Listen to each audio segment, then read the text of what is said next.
Dear student, मैं doctor Subhash पहाड़िया, associate professor zoology. आज हम पेलेमनियस के क्लासिफिकेशन और उसके एक्सटर्नल फीचर्स के बारे में बात करेंगे। पेलेमनियस को हम स्कॉर्पियन भी कहते हैं, बिच्छू जिसको हम हिंदी में कह सकते हैं।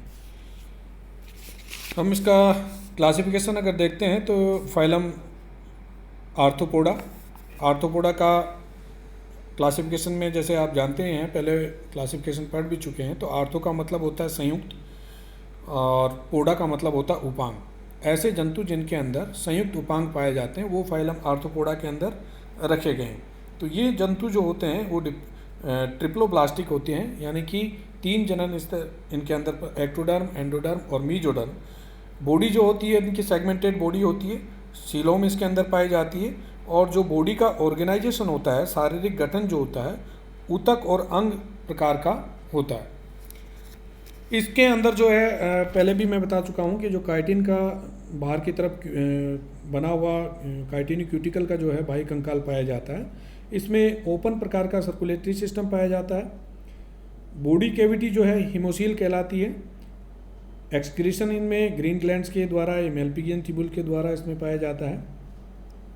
तो दूसरा इसमें सब फाइलम चेलिसरेटा के अंदर चेलिसरे का मतलब होता है कि जो आगे की जो इसकी मुख पूर्वी जो उपांग होते हैं वो नखर युक्त होते हैं और जो कैंची के रूप में जो है उभरे हुए रहते हैं। तो जो कैंची नुमा इनके अंदर टांगें जो है पाई जाती है, कैलिसरी उपांग इनके अंदर पाए जाते हैं जो फीडिंग के काम आते हैं, तो वो एक जोड़ी इसके अंदर पाए जाते हैं। एक जोड़ी पेडिपेल भी इनके अंदर पाए जाते हैं। तीसरी जो लक्षण इसमें क्लास एरेक्निडा के जो जंतु हैं उनका प्रमुख लक्षण है कि वो टेरेस्ट्रियल या एरियल प्रकार का उनमें रेस्पिरेशन होगा, श्वसन होगा। 4 जोड़ी उनके अंदर पाद पाए जाते हैं और जो एक्सक्रीशन होता है वो मेल्पिगियन ट्यूबुल के द्वारा, या उत्सर्जन जो होता है मेल्पिगियन ट्यूबुल्स के द्वारा होता है। ऑर्डर इसका स्कॉर्पियनिडा है।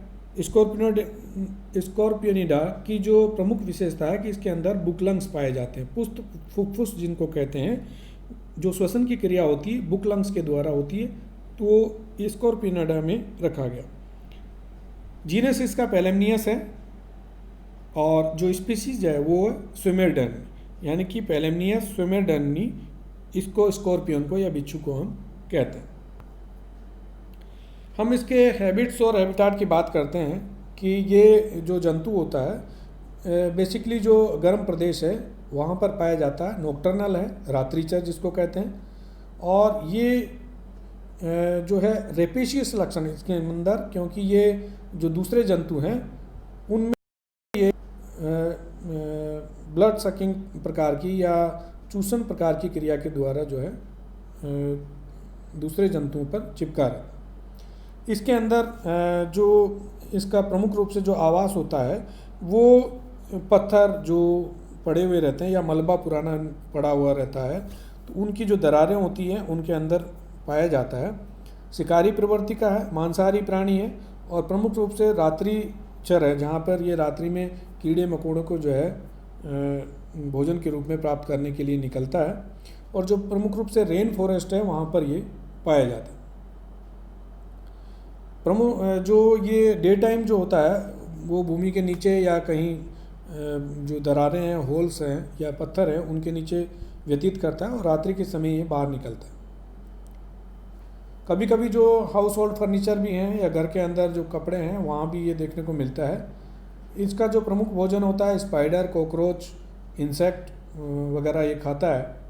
इसमें एक प्रमुख लक्षण और पाया जाता है कैनाबेलिज्म जो मैंने रेड मार्क कर रखा है, वो कैनाबेलिज्म के मतलब होता है स्वयं जाति के जो जंतु हैं उनका भक्षण करना।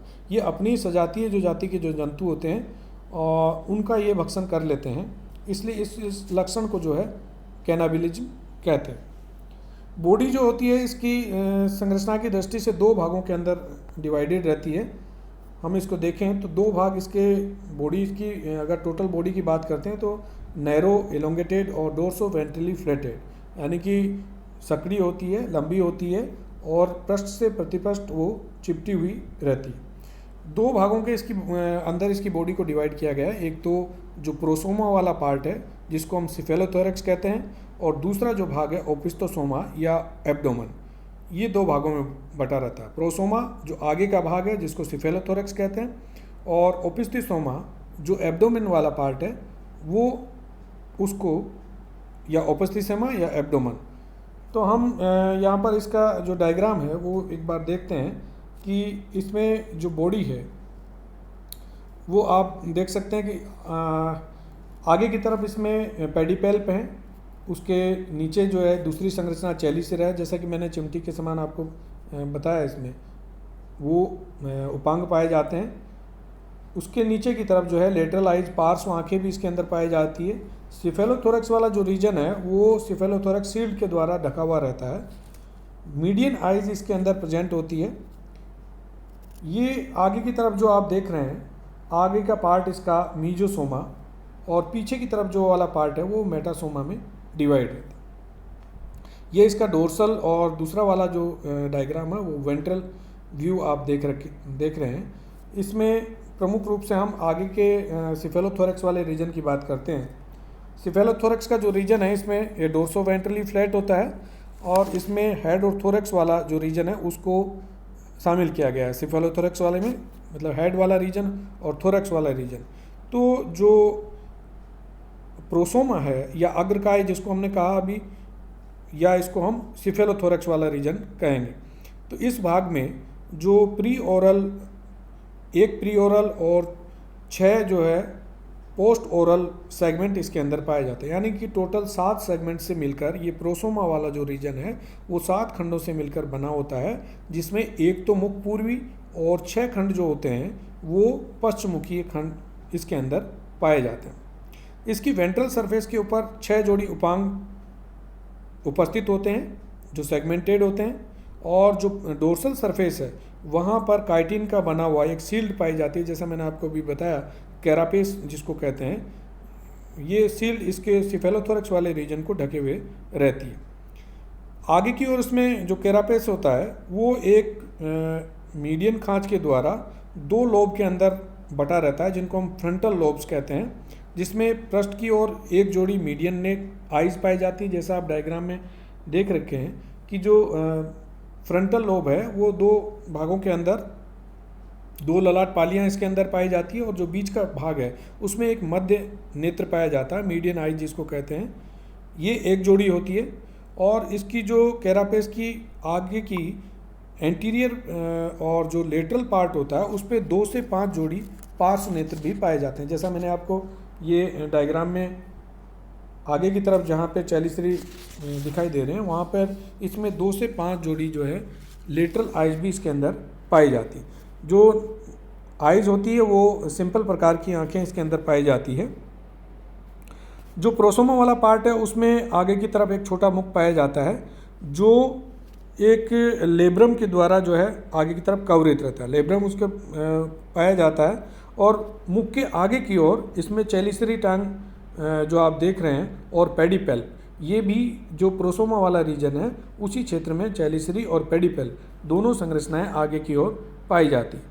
जो प्रोसोमा वाला पार्ट है वो ट्राइएंगल प्लेट के रूप में पाया जाता है, और जिसे एक स्टर्नम कहते हैं। जो आगे की तरफ जो वेंट्रल सरफेस पे एक तिकोनी जो प्लेट पाई जाती है वो उसको स्टर्नम कहा गया। जो तीसरी और चौथी जोड़ी टांगे हैं उनके मध्य में ये स्टर्नम पाया जाता है, और यही इसी रीजन में जो 4 जोड़ी चलन टांगे हैं वो भी इनके अंदर उपस्थित होती है। ये आप जो है डोर्सल और वेंट्रल व्यू आप देख सकते हैं इसका। तो ये इसका प्रोसोमा वाला पार्ट था, जिसमें ये उपांग 4 जोड़ी चलन टांगे और 2 जोड़ी इसके अंदर जो चेलिसरी और पेडिपेल, यानी कि 6 जोड़ी उपांग जो प्रोसोमा वाला रीजन है उसके अंदर पाए जाते हैं। दूसरा वाला जो भाग हम देख रहे हैं वो ओपिस्थोसोमा या एब्डोमेन वाला रीजन है, जो प्रोसोमा के ठीक पीछे, ये भी खंडयुक्त भाग होता है लेकिन लंबा वाला पार्ट है, क्योंकि जो एब्डोमेन वाला जो पार्ट है वो इसके अंदर दिखाई दे रहा है आपको डायग्राम के अंदर। तो जो ओपिस्थोसोमा या एब्डोमेन वाला पार्ट है उसको 2 भागों के अंदर डिवाइड किया गया है। एक तो मीजोसोमा वाला पार्ट जिसको हम प्री एब्डोमिनल रीजन कहेंगे और एक मेटासोमा वाला पार्ट जिसको पोस्ट एब्डोमेन रीजन कहेंगे, यानी कि उधर से पहले वाला और उधर के बाद वाला, दो भागों के अंदर, यानी कि मीजोसोमा और मेटासोमा, दो भागों के अंदर इसको बांटा गया है। डायग्राम में आप देख रहे हैं, जो हम पहले मीजोसोमा की बात करेंगे या प्री एब्डोमेन रीजन, यानी कि मीजोसोमा या प्री एब्डोमेन रीजन जो होता है ये आगे का चौड़ा वाला पार्ट होता है जो प्रोसोमा से ठीक जुड़ा हुआ रहता है, तो इसको हम प्री एब्डोमेन रीजन कहते हैं। जो प्रोसोमा से पीछे, यानी कि प्रोसोमा तो आगे वाला रीजन हो गया, सिफेलोथोरैक्स का वाला रीजन, और प्रोसोमा के ठीक पीछे जो है मीजोसोमा का जो प्री एब्डोमेन पार्ट है वो पाया जाता है। तो ये प्री एब्डोमेन वाला पार्ट है, आगे की तरफ चौड़ा है और पीछे की तरफ ये सकड़ा होता जाता है और ये 7 खंडों से निर्मित होता है। इसमें जो डोर्सल सरफेस है, जो इसका जो 7 जो खंड होते हैं उसमें प्रत्येक खंड के अंदर एक काइटिन से निर्मित प्लेट होती है जिसको टर्गम कहते हैं, ये पृष्ठ की तरफ होती है, और दूसरी जो प्लेट होती है वेंट्रल साइड में या अदर साइड में उसको स्टर्नम कहते हैं, तो उनसे ये ढका हुआ रहता है। ये दोनों जो प्लेट होती है वो एक आर्थ्रोइडल मेम्ब्रेन या संधिकारी जो मेम्ब्रेन होती है उसके द्वारा जुड़ी हुई रहती है। मीजोसोमा के अंदर कोई अपेंडिजेज इसके अंदर नहीं पाया जाता, तो इसके अंदर जो उपांग होते हैं वो इसके अंदर जो मीजोसोमा का जो ये पार्ट है प्री एब्डोमेन वाला पार्ट, उसके अंदर कोई उपांग नहीं पाया जाता। नेक्स्ट आप देख रहे हैं कि इसके अंदर हम बात करते हैं मीजोसोमा के अंदर कि क्या क्या संरचनाएं इस मीजोसोमा वाले पार्ट में पाई जाती है। तो पहला जो भाग है इसके अंदर वो जेनाइटल ओपर्कुलम वाला पार्ट है, यानी कि जननिक प्राच्छद जिसको कहेंगे। ये जननिक प्राच्छद जो है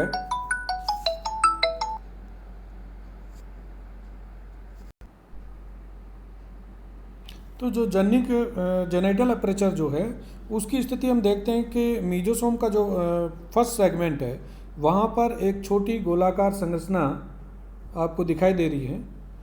ये चपटी संरचना होती है, द्विशाखित होती है, और ये जो प्लेट होती है मूवेबल प्लेट होती है। यहाँ पर जेनाइटल अपर्चर पाया जाता है, जो जननिक छिद्र है वो पाया जाता है, और ये जननिक छिद्र की जो ये प्लेट होती है वो इसके ऊपर जो है पाई जाती है। तो जेनाइटल अपर्चर की स्थिति जो है मीजोसोमा का जो पार्ट है प्री एब्डोमेन वाला पार्ट, वहाँ पर ये जेनाइटल अपर्चर पाया जाता है। दूसरा इसके अंदर जो है पेक्टिन संरचना है। पेक्टिन की जो स्थिति आप डायग्राम में देख रहे हैं कि जो सेकंड सेगमेंट है उसकी वेंट्रल सरफेस पर एक कंगीनुमा संरचना पाई जाती है जिसको पेक्टिन कहते हैं। सेकंड सेगमेंट पर, यानी कि मीजोसोमा वाला जो पार्ट है उस पर सेकंड सेगमेंट पर एक जोड़ी कंगीनुमा संरचना है जिसको हम पेक्टिन कहते हैं।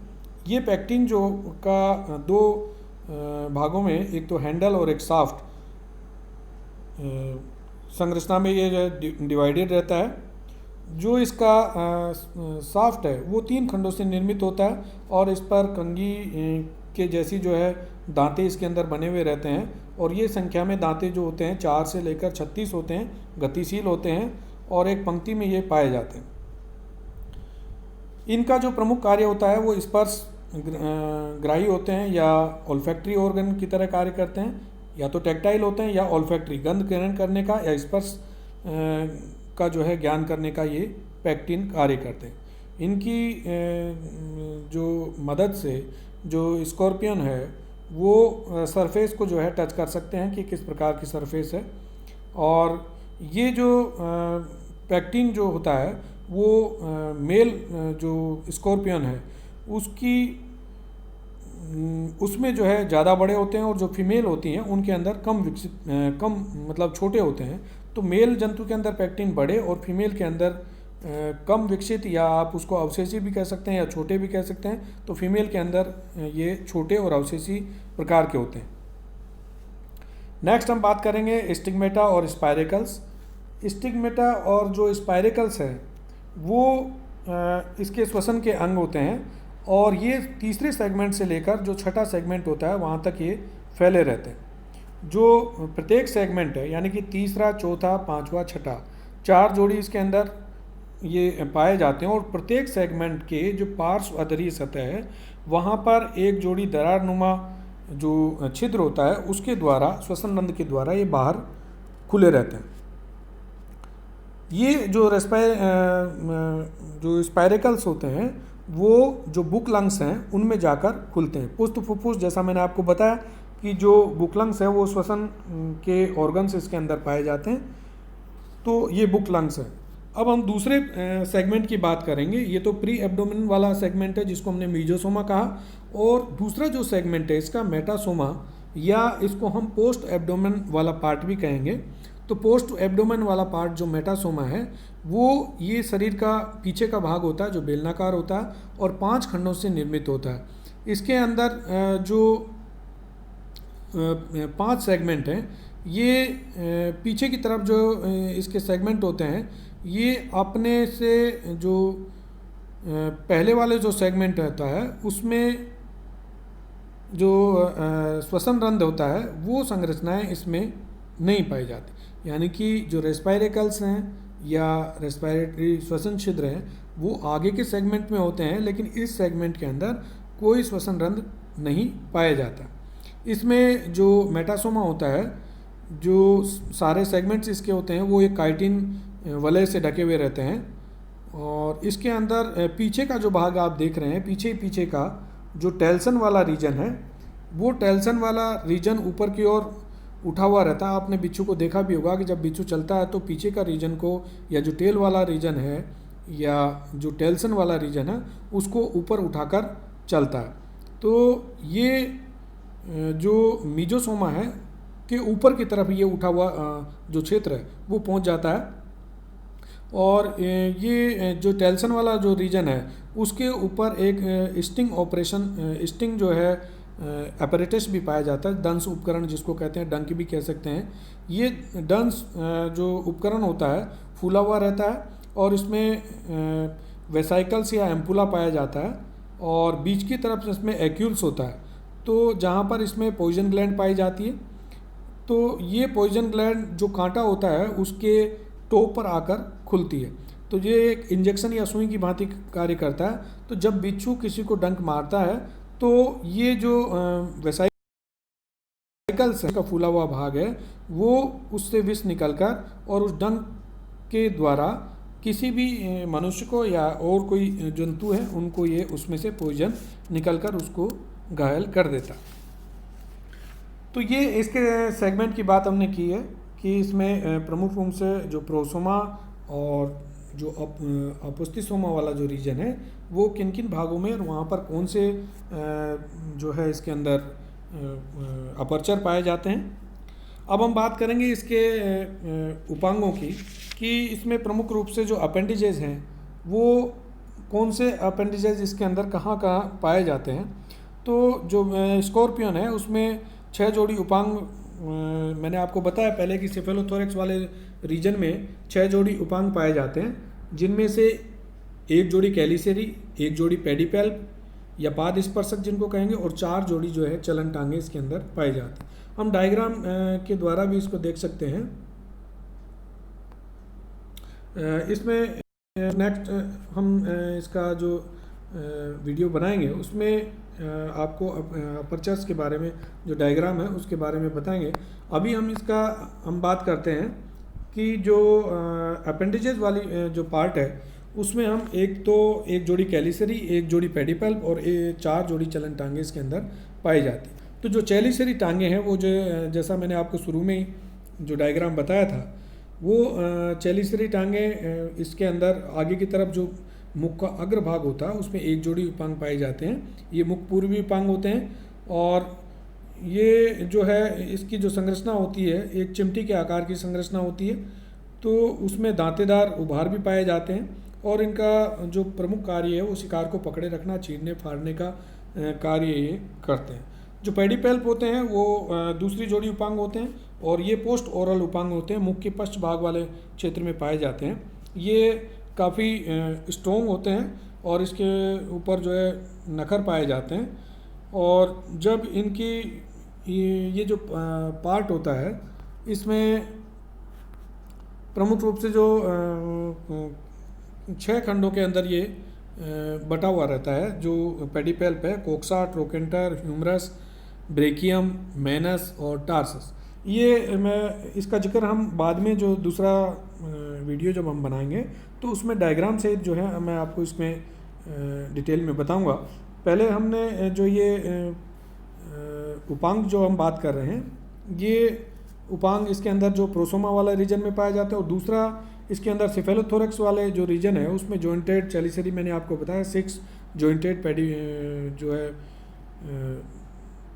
पेडिपेल्प जो है पोस्टीरियर भाग पे, और 4 पेयर इसमें जो है जॉइंटेड वॉकिंग लेग्स इसके अंदर पाए जाते हैं।